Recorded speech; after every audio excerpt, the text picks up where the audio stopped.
இப்ப இந்த மீலாது விழான்னு வரும்போது ஸல்லல்லாஹு அலைஹி வஸல்லம் சஹாபிகள், தாபியீன்கள் இந்த மாரி தொடர்ந்து வரும்போது, அந்த காலத்துலலாம் இல்ல. மலிக்குல் முலஃபர் அப்படின்ற பின்னால வந்து ஒரு ஆட்சியாளர் காலத்தில தான் வந்து மீலாது விழாங்கிறது உலகத்தில கொண்டாடப்பட்டது. அப்படின்னு சில பேர் வாதம் சொல்றாங்களே. இந்த சொல்லுக்கு உங்களுடைய பதில் என்ன சார்? அதாவது இது ஒரு அறியாமையின் அடிப்படையில சொல்றது தான். கிதாபுகள்ல எழுதியிருக்கிறாங்க.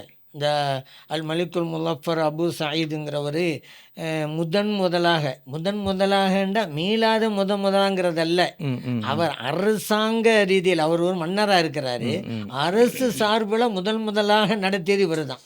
Okay, okay. சரி. அதுக்கு முன்னால அரசு சார்புல நடக்கல. ஊர் சார்புல நடக்கும், மஹல்லா சார்புல நடக்கும். அவங்க தனிப்பட்ட முறையில் நடத்துவாங்க. இப்படி நடந்துக்கிட்டு இருந்துச்சு. அரசாங்கமே. ஏன்னா, ம். ஆயிரக்கணக்கான ஆடுகள், கோழிகள்லாம் அறுத்து விருந்தோம்பல் செஞ்சாரு. செஞ்ச இதை கிதாபில் எழுத்தாங்க. முதலா இவர் தான் செஞ்சாருண்டா, இத்தகைய அமைப்பில் அரசு அந்த ரீதியா குடிமக்களுக்கெல்லாம் விருந்துகள் படைத்து ஒரு அரசாங்கமே செய்தது. இது முதலாக இவர் தான். அந்த பெருமையை இறைவன் அவருக்கு கொடுத்துருக்கிறான்.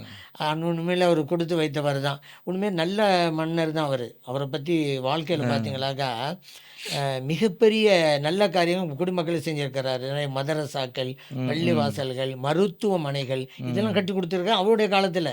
எல்லாமே இப்போ வரலாற்று ஆசிரியர்கள் போல்றாங்க அவருடைய இதை. அவர் தான் இதையும் முதலாக அவர் செஞ்சார். அப்போ மீலாது விழா அப்படிங்கிறது முதலாவது அல்ல, அரசு சார்பில் குடிமக்களுக்கெல்லாம் விருந்து படைத்து செய்ததுங்கிறது முதலாக இவர் தான். அது உண்மைதான். சரி, இவர் முதலாக மீலாது விழா கொண்டாடினாருங்கிறது ஏற்புடையதல்ல அப்படின்னு நம்ம சொன்னோம் அல்லவா. அதுக்கு ஆதாரம் நம்ம கொடுக்கணுமே. அது என்னன்னு கேட்டால், 2ஆம் நூற்றாண்டு 3ஆம் நூற்றாண்டில் வாழ்ந்த இமாம்களில் சிலர் மீலாது நபி விழா கொண்டாடலாம்னு கிதாப் எழுதியிருக்காங்க. அது மலிக்குல் முலஃபர் வந்து 6ஆம் நூற்றாண்டு 7ஆம் நூற்றாண்டில் வாழ்ந்தவர். ஆனால் 3ஆம் நூற்றாண்டில் வாழ்ந்த இமாம்கள்லாம் மீலா விழா கொண்டாடலாம் எழுதியிருக்காங்க. அப்போ மீலாது விழா நடக்க போய் தான் கொண்டாடலாம்னு எழுதியிருக்கிறாங்க. முதலாக அப்படி கொண்டாடுறவங்க வாதம் அப்போ அங்கிருந்து இருக்கிறது அப்படிங்கிறது இருக்க போய் தானே அது. இவர் தான் முதலாக கொண்டாடுன்னு சொன்னால் மீலாது விழா கொண்டாடலாமா கூடாதாங்கிற சப்ஜெக்ட் பின்னாலே வந்துருக்காங்க. முன்னாலேயே கொண்டாடலாம். இமாம் வாக்கைதி ரஹ்மத்துல்லாஹி அலைஹி அவர்கள் இவங்க 2ஆம் நூற்றாண்டிலையும் வாழ்ந்திருக்காங்க. 3ஆம் நூற்றாண்டு ஆரம்பத்தில் வஃபாத்தானாங்க. அதே போல் இப்னு ஆயித் ரஹ்மத்துல்லாஹி அலைஹி அவங்க, அதே போல் அபூபக்கர் இப்னு அபி ஆசிம் ரஹ்மத்துல்லாஹி அலைஹி அவங்க, இவங்கெல்லாம் 3ஆம் நூற்றாண்டில் வாழ்ந்தவங்க. ஹிஜ்ரி 3ஆம் நூற்றாண்டு. இவங்கெல்லாம் மீலாது விழா கொண்டாடலாம் அப்படி ஜவாசுல் இஹ்திஃபால் பில் மீலாத் பி மீலாதின் நபி அப்படிங்கிற சப்ஜெக்டை எழுதியிருக்கிறாங்க.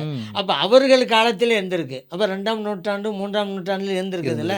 அப்போ இவர் இப்போ 7ஆம் நூற்றாண்டில் மறைந்தவர் தான் முதலாவதாக கொண்டாடு எப்படி சொல்ல முடியும்? அதனால் இந்த அரசு சார்பில் முதலாக கொண்டாட இவர் அப்படின்னு